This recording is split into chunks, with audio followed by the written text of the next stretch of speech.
Well, good morning, Patriots. Good morning, everyone. You know, I was happening to be watching a whole bunch of TikToks with my daughter yesterday. She has an account, I don't, and we're watching on one of the smart TVs there, and I never knew this thing called the hustle culture by the TikTok generation existed, as far as the term goes. Of course, a bunch of millennials and a bunch of Generation Z people complaining about the hustle culture. And you think the way they were talking about the hustle culture, like they invented it or they inherited it. You know, all complaining about having to work several jobs to make ends meet. Well, I got news for you, hustle culture people.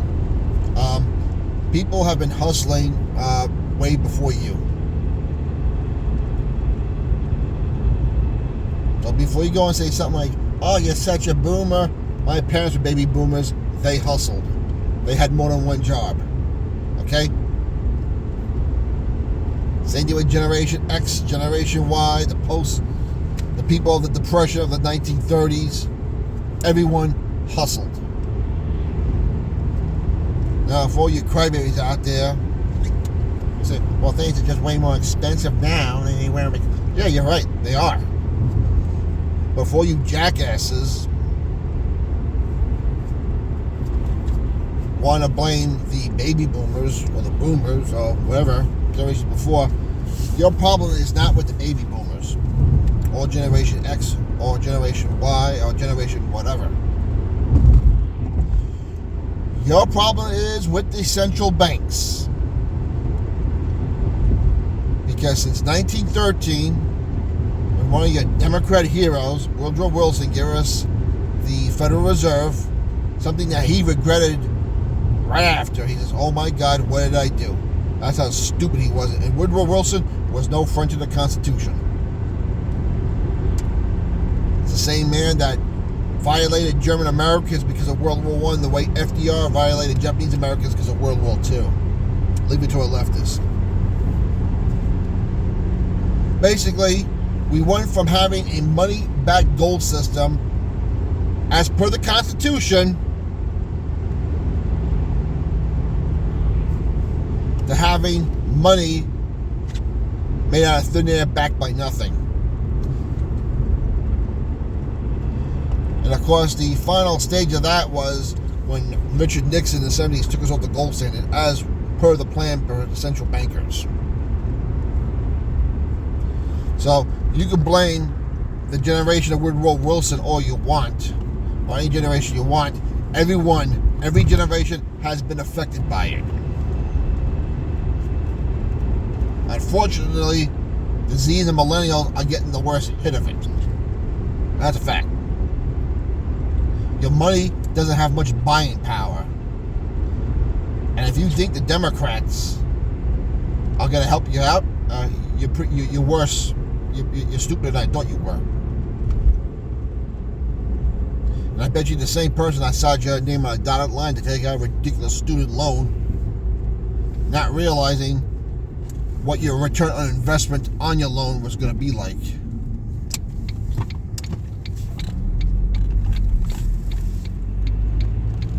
I don't even know what that means. Well, I got news for you Z and millennials. Despite the fact that money doesn't have much buying power, which affects everyone, not just you, everyone, there are still basic mathematical principles you can do to sustain a healthy living, because I see people your age, including my nephew, my niece, who are 26 and 22, doing very well. Why? They know math.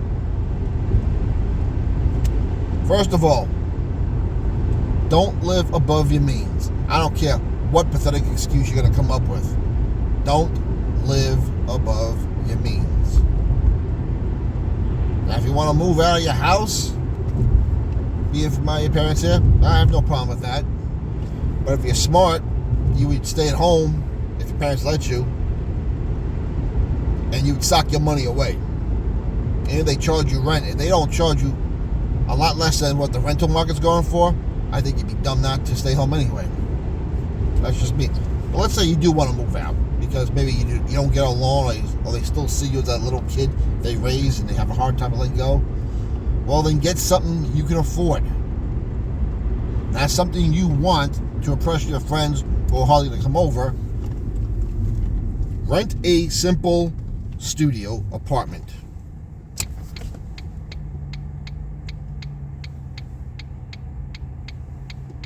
Or, even if that's a lot of money, rent a room with a bunch of other people.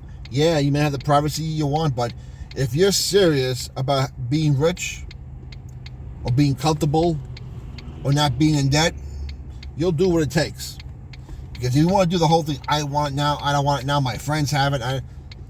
Okay, stop impressing a whole bunch of people that have the same problems you have.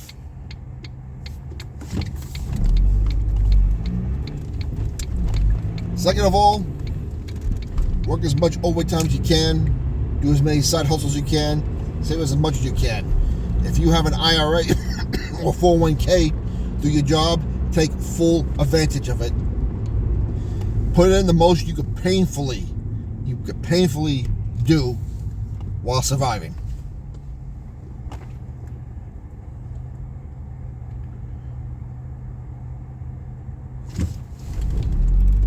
Trust me, your goal is to get to 100 grand, because once you get to 100 grand in your investments, you're going to watch some things skyrocket. You may say, it's going to take me forever to get to 100 grand. Well, with your crap attitude, you'll never get there and you'll be broke the rest of your life. So start saving now. Trust me, it worked for me, and I retired early, and I'm doing very well, despite the fact I still have a young kid at home. I don't have to work anymore.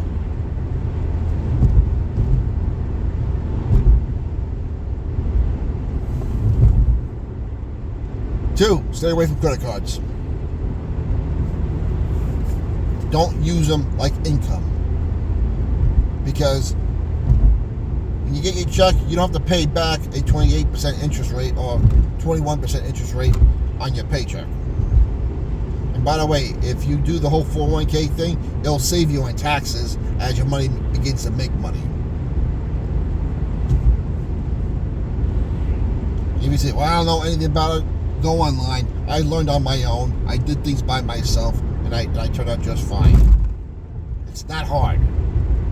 Just put a little effort into it, instead of watching TikTok videos or making meaningless videos or crying about it. Second of all, third of all, stay away from car loans, and especially stay away from car leases, because the only thing you do with a lease is you're paying the dealer's depreciation of the new car. It's exactly what you're doing. And I say, well, at least I have a new car and everything. Yeah, but you know what? You'll have to give it back in 3 years. If you don't maintain it right, guess what they're going to do to you? They're going to penalize you. If you go over the mileage they give you, you're going to pay for that. If you come back with under the mileage, they're not going to credit you either. Plus, because it's a lease, your auto insurance is going to be more than as if you own a car. Okay? Cars are great. I'm a car guy. I own 4. But I don't own anything on them. Get what you need and not what you want.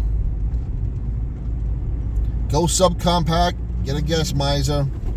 Or if you live in a bad climate where you require to travel, well, get an old little 4x4 all-wheel drive vehicle. And if you can, start investing into precious metals, especially silver. Get as much silver as you can, because one day that thing is going to explode. Alright?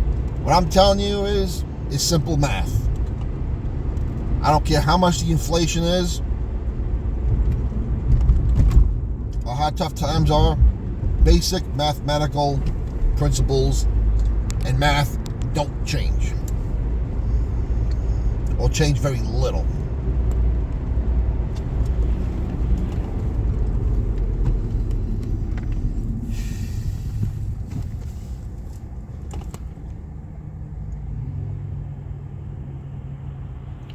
And yes, I did it by doing side hustles also. I had a full-time job. I used to have several side hustles. Back when I was younger, I was working full-time, part-time, going to school also. Full-time or part-time, depending what I can afford at the time, because I paid cash for my education. I didn't take out a student loan. Then I got my break in my, once I got in, the union, they had a reimbursement program. I would set the money out front. If I maintained a C average or better in those classes, they reimbursed me. So the union paid for half my degree.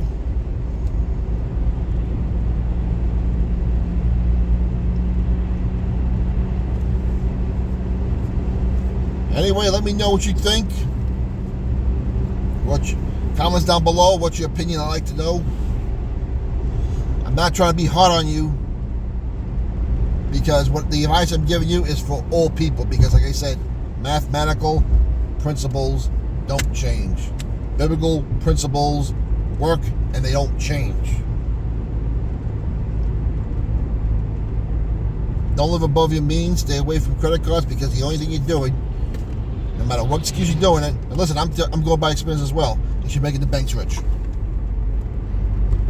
And the central bankers are the ones who are devaluing your money.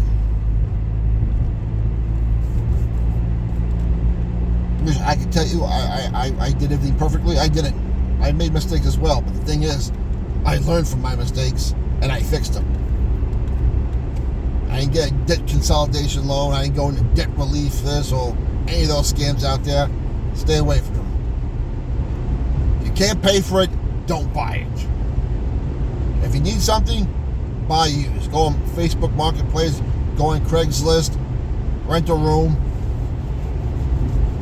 Because all that stuff you think you want now, are going to have now, eventually that stuff gets old, it breaks, and then you're in the same position all over again. And you'll spend the rest of your life paying back loans and debtors. And the Bible says you are a slave to your debtor. And the Bible says to be free of that as much, or at least as much as possible. And if you can find a good deal on some real estate, if you can, pay cash for it. If you're going to take out a loan, make sure you can afford it. Don't become house poor.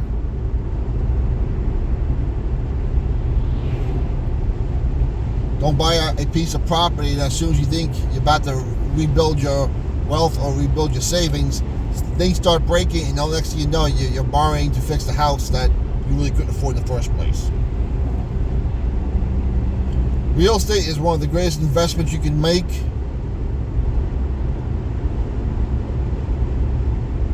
But it's only great if you're not a slave to it as far as being in debt. You may say, well, you sound such a boomer. Well, listen, a lot of boomers out there who are having the same problem as you do. You'll see a lot of boomers who are working till they die because they never planned for anything. Well, they're doing what you're doing. Anyway, keep the country in prayer. Jesus Christ is King.